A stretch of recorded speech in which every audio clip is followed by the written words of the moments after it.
Son sang a coulé, coulé, ruisselé sur la croix. Son sang a coulé, coulé pour nos péchés. Son sang a coulé, ruisselé sur la croix. Son sang a coulé, coulé pour nos péchés. Son sang a coulé,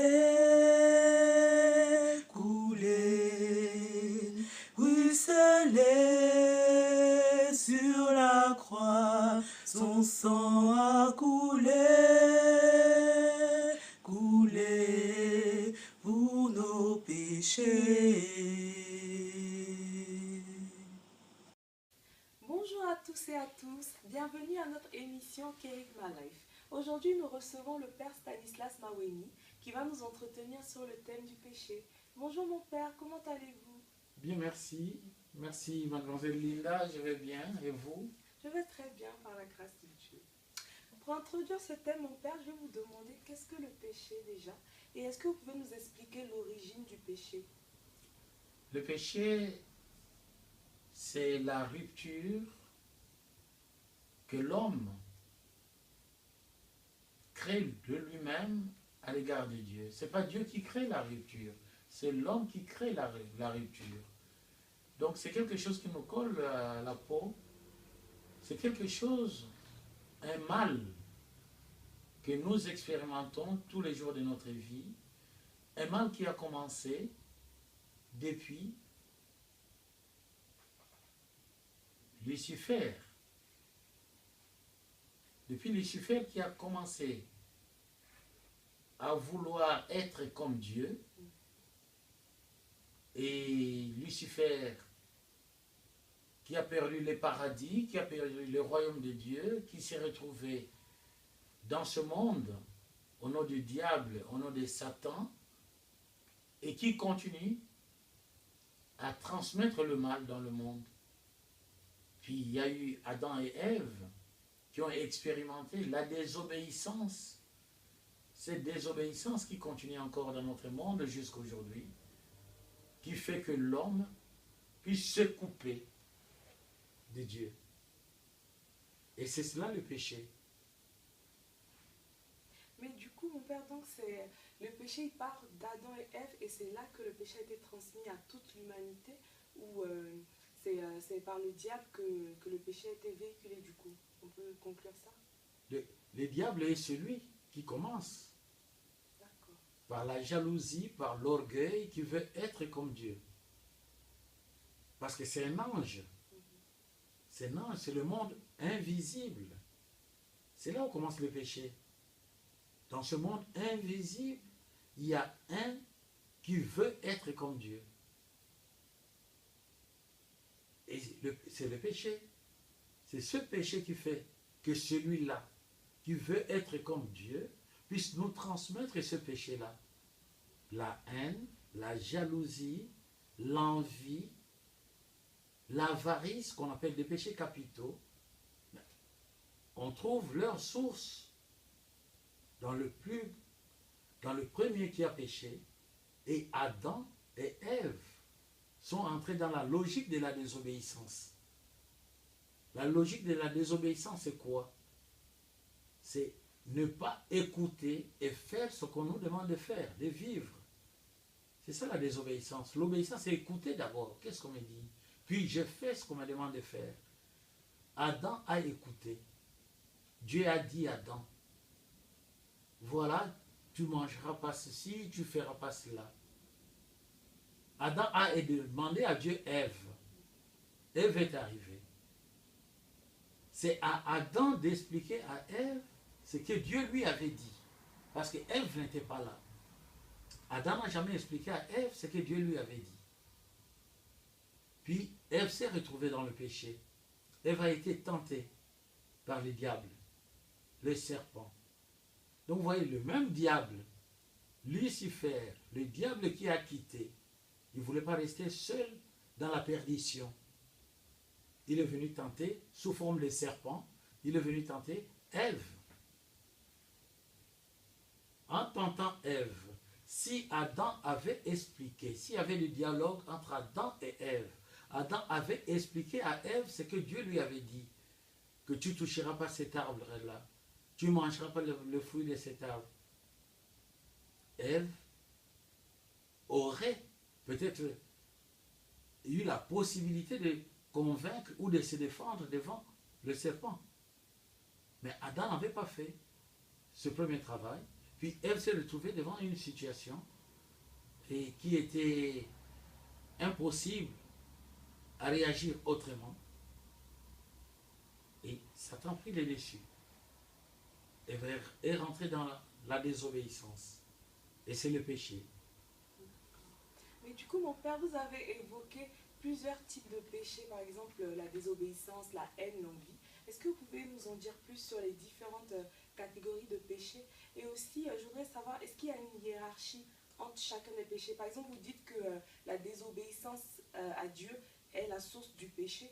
Du coup, est-ce que désobéir est plus grave que, par exemple, avoir la haine que l'envie? Parce que c'est un peu confus.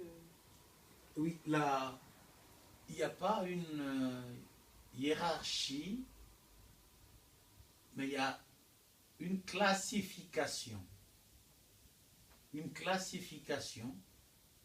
Tout est péché. Tout est rupture de la relation qu'on a à l'égard de Dieu. Et cette rupture fait qu'on devient égoïste. Cette rupture fait qu'on puisse ne plus contempler Dieu, mais contempler autre chose. Et à partir de là, il y a classification. Il y a ce qu'on appelle des péchés capitaux, les 7 péchés capitaux, c'est-à-dire la totalité des péchés, qui est la porte d'entrée de tous ces péchés, c'est l'orgueil. Cet orgueil vient de qui? Cet orgueil vient de Satan. Étant orgueilleux, il voulait être égal à Dieu. Étant orgueilleux, qu'est-ce qu'il fait? Il veut semer la haine dans notre cœur pour que nous puissions haïr Dieu. La haine, c'est la face contraire de l'amour.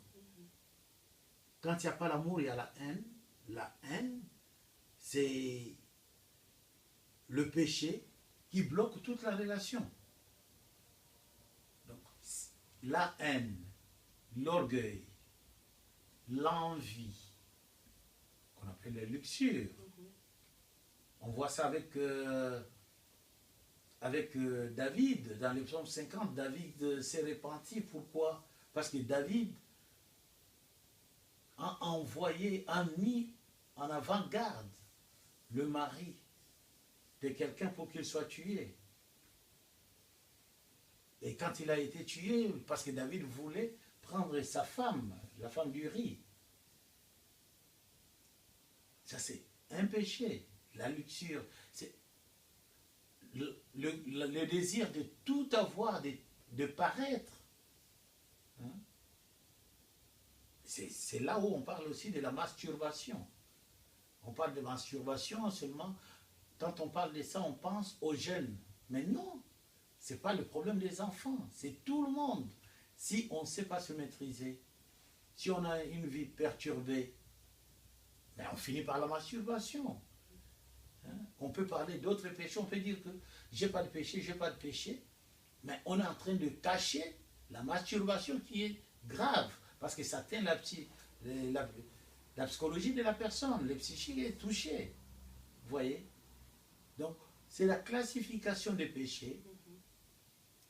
Et on va parler de péchés mortels, de péchés véniels. Le péché mortel, quand on touche à l'Esprit Saint, on touche à l'être humain. C'est grave. Et le Christ lui-même l'avait dit. Vous dites quelque chose contre le Père, vous serez pardonné. Vous dites quelque chose contre moi, vous serez pardonné. Mais celui qui pêche contre l'Esprit Saint ne sera pas pardonné. Donc on peut pécher contre l'Esprit Saint en touchant les objets sacrés. Par exemple, en profanant une église. En profanant une église, c'est un gros péché. Aujourd'hui, les gens ne respectent plus ce qui est sacré. On voit même les gens dans l'église en train de s'embrasser en désordre. Ils oublient le lieu. Ils oublient le lieu. Ils croient que l'église, c'est une salle de cinéma, ou bien une salle de théâtre, ou l'amphithéâtre. Donc, vous voyez, les gens n'ont plus l'essence du sacré, mais les gens veulent revenir au spirituel. C'est ce qui est contradictoire. C'est vraiment paradoxal. Voilà, cette classification de péchés. D'accord, mon père. J'aimerais qu'on revienne sur les péchés mortels. Vous avez dit que c'était péché contre l'Esprit Saint qui était un péché mortel. Mais du coup, le péché mortel, en fait, qu'est-ce que ça fait concrètement? Ça nous enlève l'Esprit Saint, ça nous déconnecte du Saint-Esprit? C'est un péché. C'est un péché qui fait que nous soyons déjà des morts vivants. On est vivant et on est mort. Parce que vous voyez, tuer quelqu'un, c'est terrible. On a tué, mais on est vivant. Mais dans sa conscience, on sait qu'on a tué. Tu vois un peu?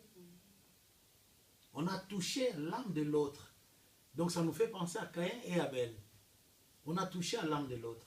On a tué. On a profané une église. Dans la conscience, ça va rester. Tu vois? Dans la conscience, ça va rester. On a... C'est différent de quelqu'un qui a volé, mais qui ne va plus s'en souvenir. Oui. Donc, il n'y a pas... Je dis bien, il n'y a pas une différence entre un détournement et vol. Les détournements, c'est égal. C'est voler. C'est le mot qui change. C'est le mot qui change. C'est une manière d'utiliser scientifiquement le mot et moralement les concepts. Il a détourné, il a volé. Il n'y a pas de différence. C'est comme ça qu'il faut comprendre la classification des péchés, que tout péché coupe notre relation avec qui? Avec Dieu, mais avec nous-mêmes aussi. Ça nous met dans un état, on dit, c'est pas possible, pourquoi j'ai fait ça? Après, ça touche la conscience. Puis, avec l'entourage, parce que quand les autres vont apprendre ce péché, on aura l'air pas malin. Voilà ce que fait le péché dans la vie comme conséquence. D'accord. Merci mon père pour votre réponse.